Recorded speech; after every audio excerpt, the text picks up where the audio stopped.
Esta é a reflexão do Evangelho correspondente ao domingo 17 de julho, o 16º domingo do tempo comum. O Evangelho de São Lucas, no capítulo 10, do versículo 38 ao versículo 42. E leiamos juntos este Santo Evangelho de Jesus Cristo, segundo São Lucas, no capítulo 10, do versículo 38 ao versículo 42. Em nome do Pai, e do Filho, e do Espírito Santo. Amém. Jesus entrou num povoado e certa mulher, de nome Marta, recebeu-o em sua casa. Sua irmã, chamada Maria, sentou-se aos pés do Senhor e escutava a sua palavra. Marta, porém, estava ocupada com muitos afazeres. Ela aproximou-se e disse: Senhor, não te importas que minha irmã me deixe sozinha com todo o serviço? Manda que ela me venha ajudar. O Senhor, porém, lhe respondeu: Marta, Marta, tu te preocupas e andas agitada por muitas coisas, porém uma só coisa é necessária. Maria escolheu a melhor parte, e esta não lhe será tirada. Até que a leitura do Santo Evangelho. Demos graças a Deus. Este Evangelho que nós acabamos de ler juntos se encontra num contexto que mencionei na reflexão do domingo passado, mas que vale a pena recordar.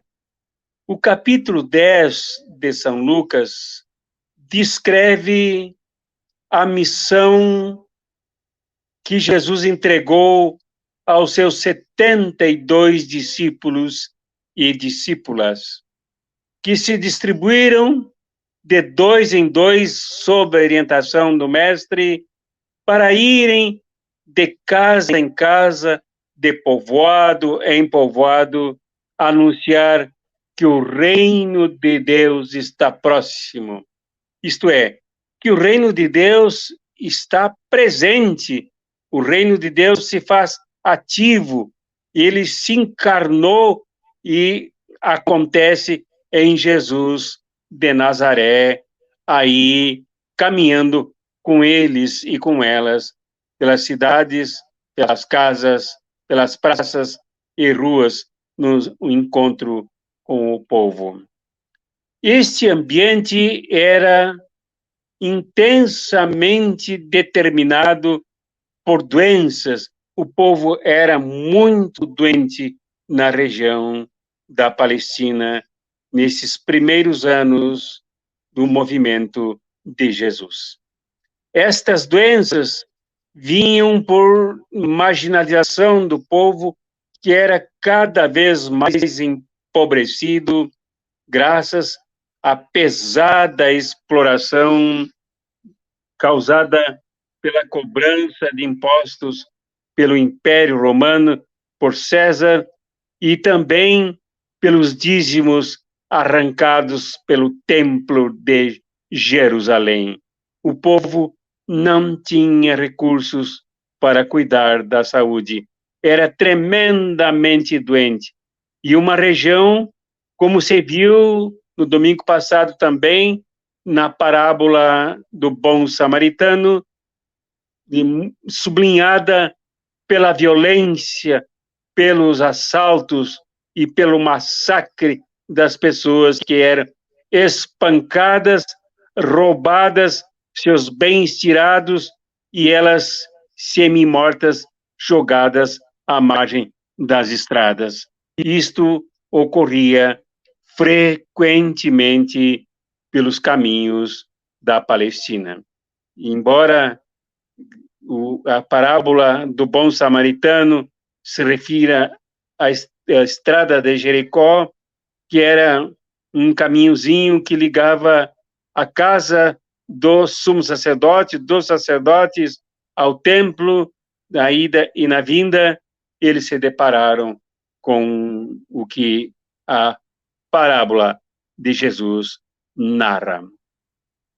Nesta caminhada dos discípulos e discípulas de Jesus e de Jesus também, há um encontro com o povo, e neste encontro a preocupação com a saúde, com a cura e com a paz, tanto que Jesus os orienta a darem a paz, mas que os que não a recebessem, que ela deveria voltar para os seus discípulos, porque o ambiente era de tensões, de guerras, de lutas.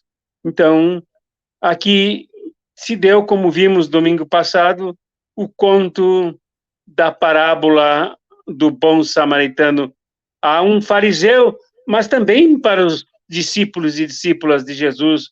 Fariseu, o intérprete da lei, que tentou confundir Jesus, expondo armadilhas para que ele caísse em contradição. No entanto, Jesus ensinou com clareza, determinantemente, que o amor ao próximo não é uma questão apenas de mandamentos, não é uma questão dogmática, não é uma questão doutrinária, que não se limita a aprendizados apenas, a aulas, mas o amor ao próximo tem que acontecer na prática, no vai tu e faze o mesmo, pratica o amor ao próximo. O amor a Deus e ao próximo tem que ser praticado, radicalizado na realidade conflitiva dos massacres das pessoas sob os diversos assaltos, as diversas demandas violentas por parte daqueles que só conhecem esta linguagem, a da destruição da vida dos outros. Aqui, Jesus mostra que a prática é o caminho prioritário do amor ao próximo.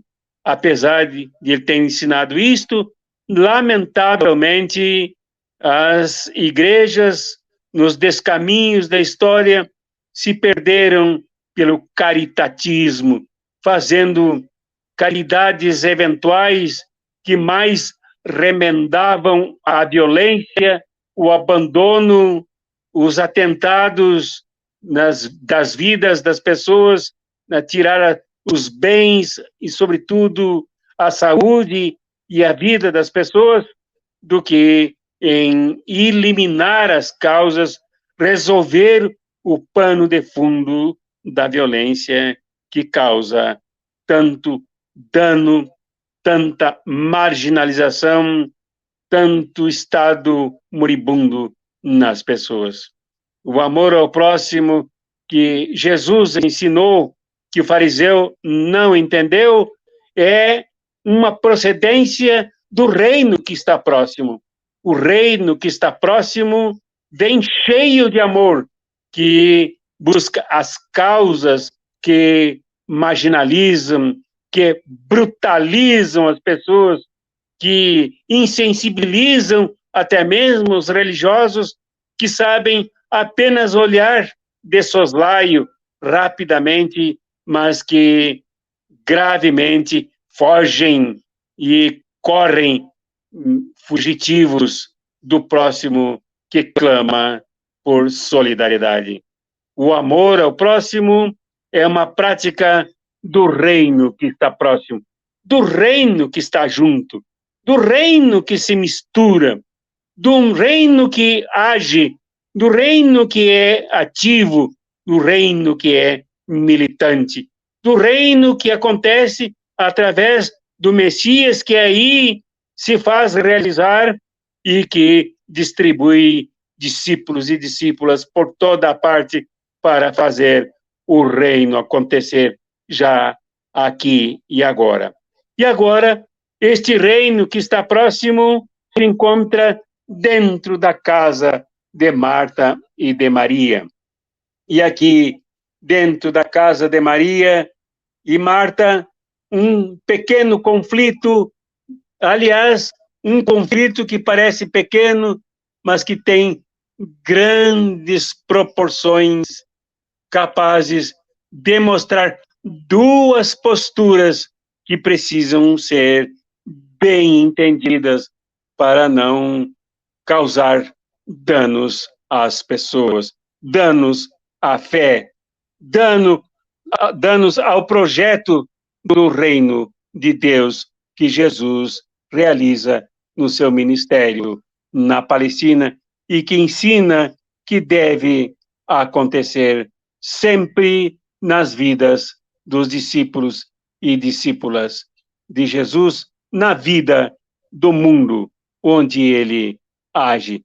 Esse Jesus que está dentro da casa de Maria e de Marta, que foi acolhido tão calorosamente por Marta, e é o mesmo Jesus do capítulo 4 de São Lucas, que o autor evangelista narra sobre sua estada na sinagoga em Nazaré, num sábado, quando ele mesmo foi convidado a ler o profeta Isaías, e leu o profeta que disse: o Espírito do Senhor está sobre mim, porque me ungiu e enviou-me para anunciar a boa nova aos pobres, para sarar os contritos de coração, para anunciar aos cativos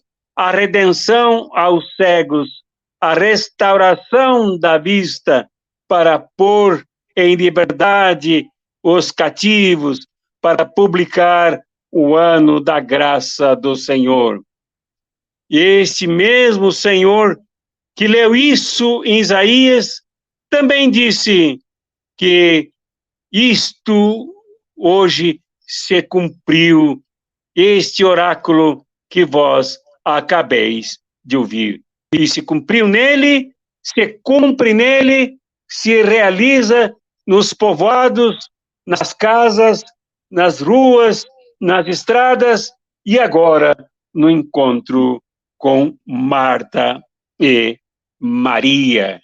Ali está o Jesus que assumiu a missão profética de viver radicalmente este reino com os mais desamparados, com os mais desprotegidos, com os mais perseguidos, oprimidos pelo Império Romano, por César e o seu projeto de morte, e também pelo desleixo, pelo abandono por parte da religião que se realizava no seu liturgismo altarista e templário em Jerusalém.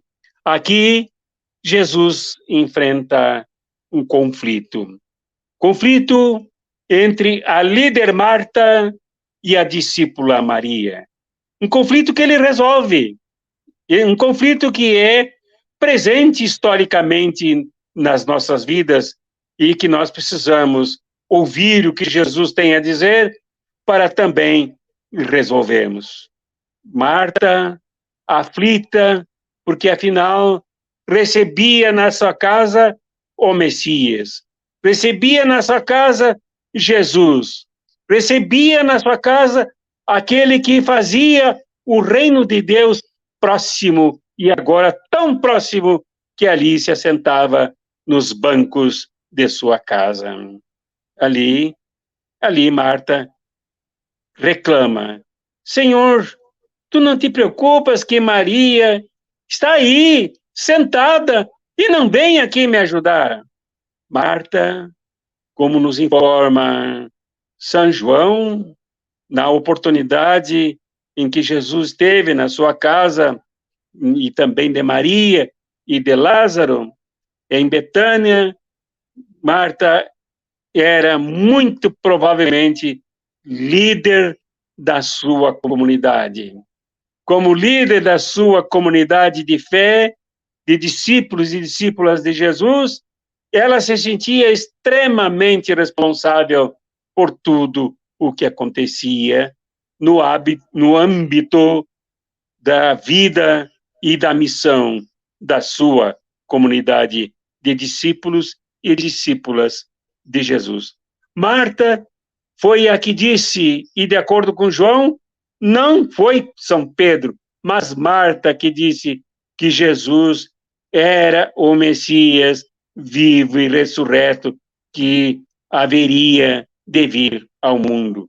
Marta era aqui o que Pedro era para os outros evangelhos. Marta era a base de uma comunidade, e ela agora, preocupada com essa comunidade, em atender bem Jesus, se olvida, se esquece de outro ponto importantíssimo da agenda da fé, da agenda dos discípulos e discípulas de Jesus, que é o da escuta do Mestre, que é a de escutar a palavra do Mestre, que é a de aprofundar-se na fundamentação da fé, que é parar com todas as atividades da máquina da sua comunidade, da dinâmica do seu grupo, para agora não somente como uma receptora carinhosa, fraterna, servente, diácona, mas como discípula de Jesus, vir também escutar o que Jesus tinha a dizer. E é essa missão que cumpria Maria, que se assenta aos pés de Jesus.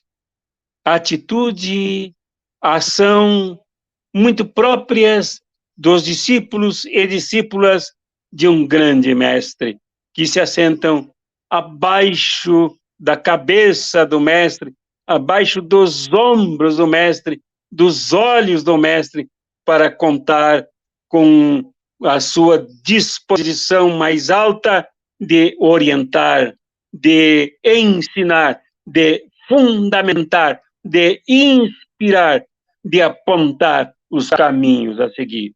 Então, se Marta era uma líder da comunidade, é verdade que Maria era escolhida como discípula de Jesus. Jesus reconheceu o lugar das duas.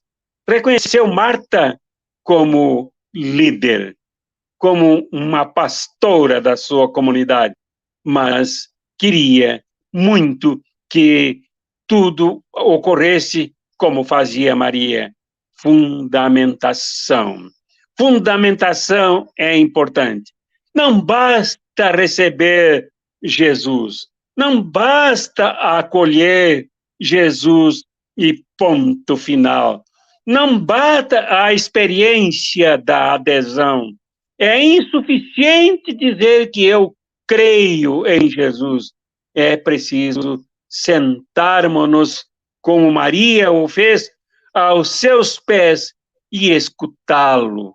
É preciso assumirmos a posição de discípulo e de discípula e buscarmos a fundamentação absolutamente indispensável, inalienável neste contexto violento, como que viveu o ambiente onde Jesus atuava, carregado, como eu disse, de ódio, de guerra, de atentados, de roubos, de assaltos, de assassinatos, de exploração neste ambiente mais do que em qualquer outro. É preciso sermos como Maria, é preciso parar com tudo, é preciso deixar tudo para lá para depois tudo ser retomado agora com muito mais firmeza, com muito mais enraizamento, com muito mais frescor do encontro com Jesus, da fundamentação dada por Jesus, da fundamentação da fé. É isso que Maria escolheu. Por isso, a declaração de Jesus, ela escolheu a melhor parte e esta não lhe será tirada. Nisto Jesus também é profético. Nisto também ele segue os melhores profetas que prepararam profundamente os seus discípulos nos círculos proféticos, dando-lhes orientação, fundamentação, aprendendo a falar outras línguas, aprendendo a denunciar a injustiça, aprendendo o que é o núcleo da aliança que liberta, que salva, que cura, que promove o ser humano. Aqui Jesus é o Messias profeta que valoriza as mulheres também e é com elas que ele senta. É ao lado de Maria que ele se coloca para ensinar como se ser seguidor, seguidora, discípulo, discípula, como é entender que o amor ao próximo não é papo furado, não é ocasião, mas que deve ser uma militância absolutamente permanente para mudar o mundo.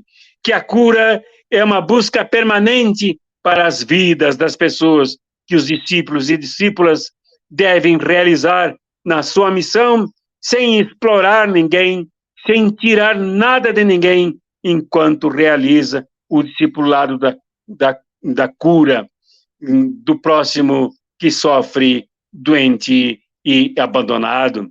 Que o discípulo e a discípula precisa aprender com o mestre, colocando-se sob os seus olhos, sob os gestos de suas mãos, para saber o que é a paz, aquela que deve ser distribuída no ambiente de guerra, no ambiente de conflitos, no ambiente de rupturas, no ambiente de assaltos, num ambiente de desrespeito, num ambiente em que uns pisam sobre os outros. É preciso proclamar a paz do reino que está próximo, que está junto, que se mistura, que se empoeira, que sua no meio do povo. É isto que Maria certamente escuta do Mestre, escuta de Jesus. Creio eu, e isto me preocupa permanentemente, que este projeto que envolveu Maria, embora a aflição da nossa querida irmã Marta, é um projeto que tem que ser retomado pelos cristãos e pelas cristãs hoje. Os cristãos e as cristãs se entraram numa angústia sem fim, numa aflição sem retorno ao participarem de atividades dia e noite nos templos, nas lojas transformadas em templos, sem um momento sequer para pensar, para se aprofundar, para se fundamentar, para enraizar com profundidade a mensagem do reino que está próximo. O desafio para seguirmos a orientação adotada por Maria e elogiada por Jesus é imenso, é candente para nós hoje. Há quem diga, há estudiosos que denunciam que grupos imensos de evangélicos e católicos jazem numa imensa superficialidade, numa imensa ignorância do que seja a fé, do que seja o reino que Jesus veio trazer, do que seja a missão de participar desse reino.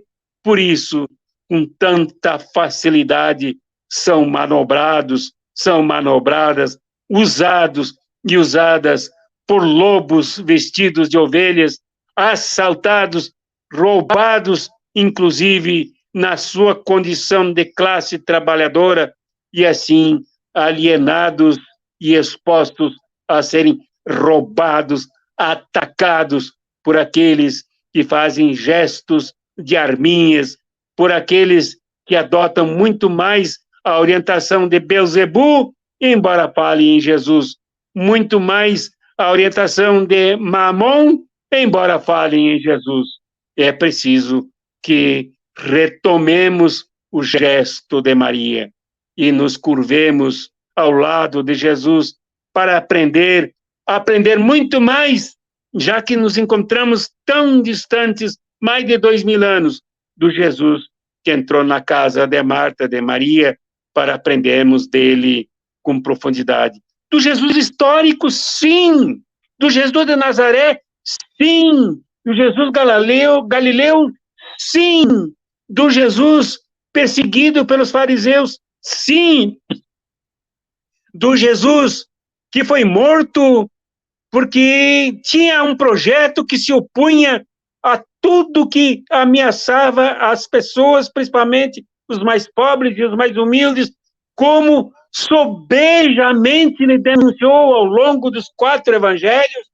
É preciso que redescobramos este Jesus e nos fortaleçamos para não seguirmos exatamente o contrário, como vem acontecendo. Este gesto de Maria é um chamamento para nós hoje, para escolhermos a melhor parte e não permitirmos que a angústia da rotina, da correria, nos roubem esse privilégio. Esse privilégio e essa necessidade, esse privilégio, essa necessidade e essa bênção, esse privilégio, essa necessidade, esta bênção e esse desafio de nós nos assentarmos ao lado de Jesus para escutarmos as suas palavras e nos fortalecermos. Hoje, a escuta das palavras de Jesus se dá pelos estudos teológicos, os estudos bíblicos com mais profundidade do que aquilo que costumamos ver nos templos, nos cultos, nas missas, nas pregações. É preciso mergulharmos com mais profundidade, porque as lidas que afligiram Marta, as correrias que angustiaram Marta, enfim, a luta por preservar acaba por, muitas vezes, nos introduzindo nos descaminhos da perdição. Sentemo-nos, pois, ao lado de Jesus para buscarmos profundidade. Esta é a orientação do Evangelho deste domingo.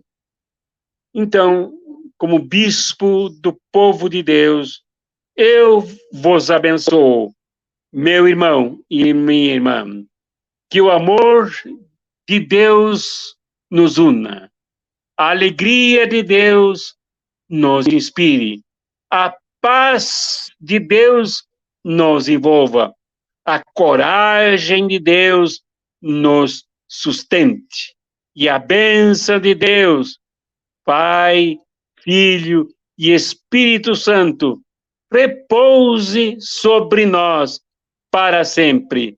Todos digamos amém.